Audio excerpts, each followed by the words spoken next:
Tim, I appreciate that introduction for sure. Yeah, I drive the bus once in a while and cook when they need it to happen, I guess. But yeah, I currently live in Watertown, South Dakota, with my wife Sherry, my two beautiful children, Kendall and Emmy. They look like their mother, thank goodness. Yeah, school superintendent at Florence. I'm the elementary principal there as well. Great community. Starting my third year there. Kind of starting from the get go. Graduated from Northwestern High School in 2008. Traveled down south to your territory, Dakota Wesleyan. Graduated there in 12. I got my master's through Northern, my specialist through USF, and now currently working on my doctorate at the University of Arkansas State University. So, yeah, I got a lot going on, but geez, I sure enjoy it. I got good people in my life that continue to support me, and I'm gonna keep resting on them and letting them pave the way, I guess. Okay, for people that are from down south and are not familiar with northern South Dakota, or that are watching from northwestern, where is northwestern? Well, there's about 45 towns and villages and cities that make up Northwestern. Brentford's where I grew up, town of 65 people. Got a bar, of course. All of these little towns got bars, you know. Millette is where the school's at. It's right smack dab in between Redfield and Aberdeen, you know, and then you've got Chelsea, Northville, Mansfield, Ashton, Athol, Crestbard. All of them make up Northwestern. And yeah, it was a great experience. My wife and I met her in high school, and she put up with me long enough to marry me, I guess. And yeah, we just both said how we enjoyed our high school experience, and I think both of our experiences led us to being in education. That's awesome. And then you mentioned living in Watertown, but being the superintendent over at Florence. And talk about that school district real quick, and how far away is that from Watertown? Yeah, it's about Watertown is obviously right on I-29 here. Straight west of that on Highway 20, you run right into Florence. You go right around Lake Kempesca, and about 15 miles later, you hit Florence. So it's a community of about 450 people, and yeah, pretty progressive. It's growing. Our school district, we're up 40 students in the last 3 years, and it's good to be a part of. That's awesome. And when you talk about being a superintendent and being you're the man in charge, talking about driving the bus, and we talked a little bit before we came on here, and what a weird year we're in for everything, but especially in education when we're used to being okay. Bell rings at this time, it's Monday, and throughout the week, and maybe talk about maybe some of the changes or the ups and downs that you've seen already this year.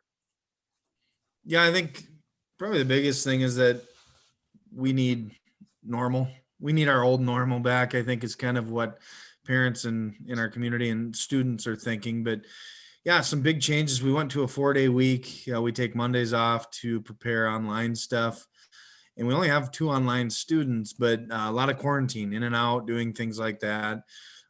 Yeah, we've asked our staff, we've asked our students and our community to do a lot more. We've asked of them quite a bit to make sure that we're still successful, and they've delivered. They support their kids, sending them to school. It's been good. Our teachers, holy smokes, have they been flexible? Our staff have. We wouldn't be able to do it without them. Haven't had to close yet. We've been face to face the whole time, and it's just really cool when we can get back to some of the things that we used to do. Just seeing the pure joy in the room, you can tell with that environment. It's people start to get a little taste of what it used to be. So all we're looking to do is continue to push forward and give our students more of those opportunities to say, hey, this is how it is. This is how it will be. This too shall pass. So yeah, I just like to give props to our whole community and backing the school and everything like that. And that's got to be really rewarding, as it always is, but especially in these times when you get an opportunity to say it's a second grader and they come in from recess and they did something good, or they got to visit somebody and they got that joy in their face, like you said. That's got to be a great break. That a lot of us that aren't in the school system, we don't get to see that joy, but that's got to be refreshing to still see kids being kids. Yeah, yeah, absolutely. I completely agree with you. And I think we've gotten a little lax on some of the things that we've done just because we're so pumped that we're back at it. I think everyone can remember how last spring went with the shutdowns and um, even kids too. I said through this, I think we'll educate students better from having to do what we did last spring. I think kids have an appreciation. They didn't realize what they had until it was gone, and now they come back. And I don't know about from the academic side of it, but you just see them wanting more. Before they were fine, just kind of whatever. But I think you see them wanting more because now they know what could be. Awesome. And then, I mentioned earlier that you got a lot more going on. Obviously being a superintendent of a school like that is a lot of time and effort. And then you got two small kids at home. But you've also had time to write a book. I got it right here, Cardboard Confessionals. Makes a good doorstop too, Tim. And this is one that you gave me when I came and spoke. And it's even signed. I can't see. Even got a sign. So this one's got to be worth a lot of money right here. Well, it depends who you sell it to, I guess. My mom buys them all the time, I guess. But so talk about the book and how the book kind of came about. well, I want to touch on the point that you made about got everything going on and stuff. And people always ask me that, like, how did you find time to write a book? And the big thing I always tell them is at the time it was a priority. I needed it. I was going through some things in my life and I needed that release. So I did. I spent time, I had a brand new kid at home, trying my best to be a good husband. The verdict's still out on that. But a lot of things going on, and I found time to write this book. And I realized that it was a priority of mine, like I told you. And I think some of us are misguided with that. I think sometimes it's really important to say what's important to you. Like, hey, Tim, what's important to you? Oh, I got this going on. I remember going and doing a speaking deal, and I was talking to someone and said, hey, what's important to you? Oh, God, Jesus Christ, going to church. I said, that's fantastic. When's the last time you've been to church? They said 3 months. I said, that's not important to you. We do. The way we spend our time is a direct reflection of our priorities. And I think it's really easy for us to say that, but it has to be the time that we spend. So, like, obviously we've got our priorities. We have to make money. We have to support our families. Heaven forbid we have to sleep a little bit too. But outside of that time, those are your priorities. So, after work, if you go home and you work, it's a priority of yours. If you're running around with kids, that's a priority of yours. If you're going up to the bar for a couple cocktails every night, it's a priority of yours. And you need to be able to change that. If you don't like your priorities, change the way you spend your time. And a lot easier said than done, but this book allowed me to do that.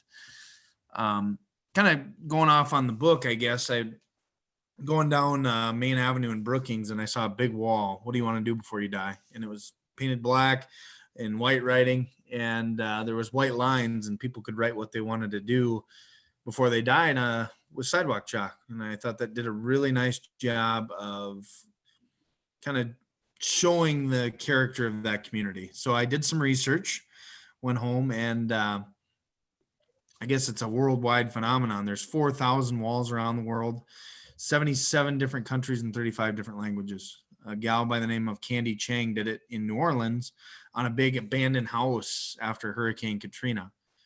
So basically I went into my psych social class at Waverly South Shore, and we had 7 students in there and thought we could ask these deep questions.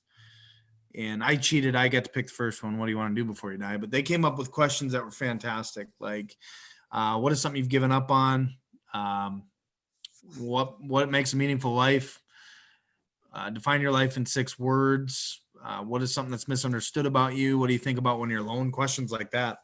And the answers we got were unbelievable. And that's what I go out and, because every group I talk about has answers that are unbelievable. And we don't really take the time to get to know those answers.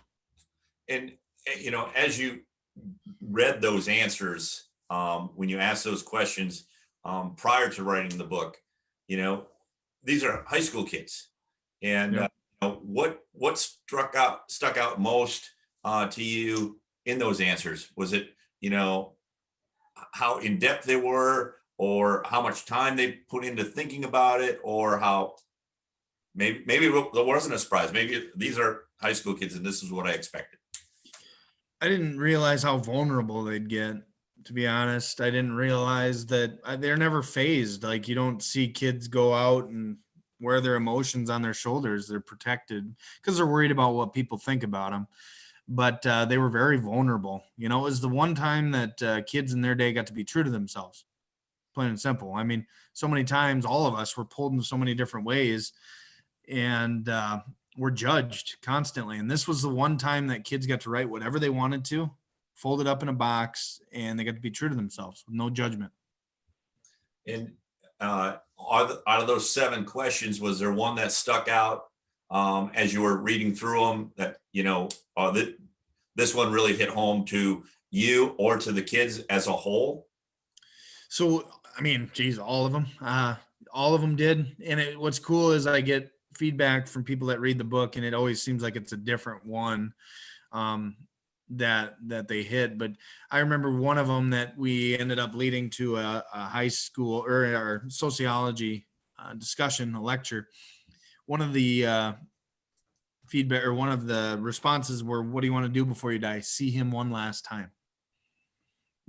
So I went and told them, like, you guys, I mean, you look at the first one we had was like golf around at Augusta National. What a cool deal that is for a high school kid to do that. So you got 2 of these responses from 2 different kids. One moment, and we talk about the importance of moments in time. One moment, your only dream is to be to golf at one of the most prestigious golf courses in the world. And moments later, everything can change, and the only dream you could ever want again is to see him one last time. What do you do with those moments in between? Because those are the moments that we always try to go back and get. Like, those are the moments when we lose people and lose things close to us. Those are the moments we wish we had back. So what do you do with them? And we had so many discussions like that in class, and it was the craziest thing how it turned out to be like this, I guess. I never expected it. So how long ago, without getting into specifics on who these kids were, but, how old are these kids now? They're in college. And have you talked to them about the book, or have they read the book? Have you had any feedback from them? So, yeah, the 7, a couple times in class, I've got a couple kids that I still talk with. What's kind of neat is I go out and talk to colleges quite a bit, and I see these kids that went into education and stuff. And I've had a few people come up and say, I wrote that one. So that's what it's all about, and then we talk about it, ask how they're doing, because that's what's cool. And those kids start to realize it now. They wouldn't have at the time, but they're in 2 completely different positions in their life when they wrote that, that, and now where they're at. And that's what I always ask them. It's like, how have things changed? And it's unbelievable to hear the answer to that. Yeah, and it's got to be rewarding to have some kids be, like you said, vulnerable and open up to you in a way they did, and then to see years later, them still being really proud of what they did as part of this as well. Right. Absolutely.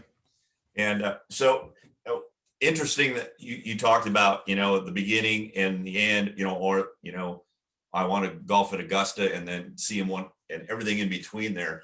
I was writing something, I'm working on a little project myself. And one of the things that I read today was the journey of 1,000 miles begins with a single step. And you mentioned it also being a priority. And as we get so busy in our lives, talk to those people that are busy out there, and how do you prioritize things? And I always say, when I talk to somebody that's struggling or wants to change something, well, let's talk tomorrow, and let's talk about what you did that day to do it, because it's easy to talk about it, but then to get started and finish something like that is really difficult. Yeah, I mean, it part of it plays into your personality and how you want to finish things. I think the word busy gets thrown out a lot. It's a mindset, 100%. You'll never hear me say how busy I am. I don't like it. I mean, yeah, do I got things going on? Sure, but I love it. I want to be a part of it. When you're busy, I don't think you're ever saying you're busy doing things you love to do either. You know, buy into the process, find your passion, find an opportunity to bring your passion with you and just go for it. I mean, you got to have purpose in that too. I see it all the time. People reach out to me now that I wrote a book. I guess I'm this guy that can write a book. I mean, it is what it is. I got put in the right spot at the right time. But people always reach back to me and ask, like, how do you finish through or what do you do? And I said, and you just have a conversation, and in 5-10 minutes, you know if they're going to finish a book or not. Because you don't care about it. Don't write a book to write a book, because the book's not going to be very good. What is your main purpose in writing the book? And most of the people that answer that question, it's always finishing a book. And it's like, ain't going to do it, man. It ain't going to be good. And I'm sorry to say that, but Yeah. I got lucky the first time around, because I always did. I was like, I'd like to write a book. That'd be neat. But I found something else. And I had a kid in that class that was a foreign exchange student from Spain. And he had some things going on. He was such a cool kid. And that was my purpose. I wanted to be able, when he got back to Spain, I wanted to be able to send him a book and be like, you helped with this. Like, this is your thing, man. Kind of give him a token of my appreciation for him being in class. Yeah. And, I completely understand that. I've been working on a book for a couple years now. And, if I wanted to finish it, it would be finished. The truth is, I want to finish it someday. I don't know what that book is. It's changed 100 times throughout just like our lives do. Like you said, we can walk out the door and things in our lives change in such a hurry. And prioritizing the right things in our lives is always good. But let's move on from the book. Obviously, first of all, if they want to get the book, where could they get it, or where could they find it to purchase it? Yeah, so I on Amazon, it's on Amazon. If you buy it from the purchaser, Cardboard Confessionals, I'll sign it for you, do a personalized note. You can also reach me at cardboardconfessionals@gmail.com. If you do that, I can get you, if you're going to buy a bunch of books for Christmas coming up or something like that, I can give you a deal and we can work with shipping and stuff. I mean, but yeah, I'd love to send them out and go there. But Amazon's a big one.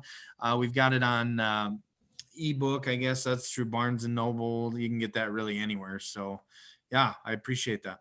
Yeah. And so, and if anybody wants it and can't remember the information, just get a hold of me, and I will also send you the information on how to get a hold of the book, get a hold of Mitch as well. Now let's talk about something relatively new. It's been going on for a while now. You've got a podcast going on now, and maybe talk about the podcast and who you're doing the podcast with. Yeah, podcast. Big buddy of mine from college, played college basketball with him, Jake Nealon, originally from Summit, South Dakota. He resides in Sioux Falls now. Him and I get together a couple times a month. We just do it right over Skype, and actually it breaks down the book is what it does. So every episode we do is a different answer that a kid submitted. And so you want to talk about in depth, and that was a little concerning to me right away. I wrote as much as I could on each thing, and came out to be about 160, 150 page book, somewhere in there.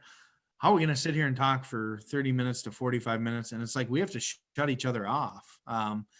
And we don't get redundant at all on it. And it's just been a really good experience. Jake kind of did some moving around after college, and I lost touch with him. So it was a good opportunity for us to get back together and hang out. And I mean, he's doing great things in Sioux Falls. So.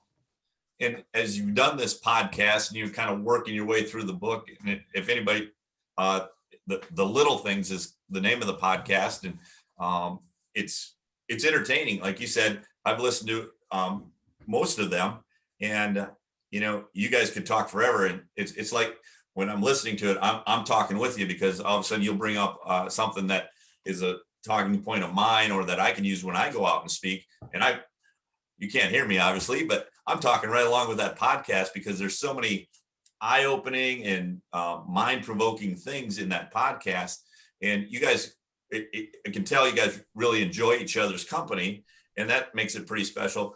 But you guys are you've opened yourself up, and you guys are pretty vulnerable in that situation too, aren't you?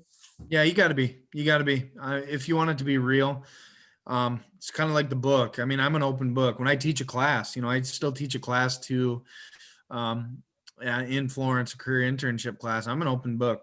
Ask me anything, because I mean that's when you build true relationships. When people see your true colors, and we're constantly tested on that. But yeah, that's kind of how that's how I go. And Jake's been a great addition to the podcast and does the same thing, believes in the same things, and just trying to get things accomplished. And we didn't talk about this beforehand, and I'm going to put you on the spot a little bit, but a theme that's come up with people that I've talked to lately is, like teachers or, pastors or, coaches.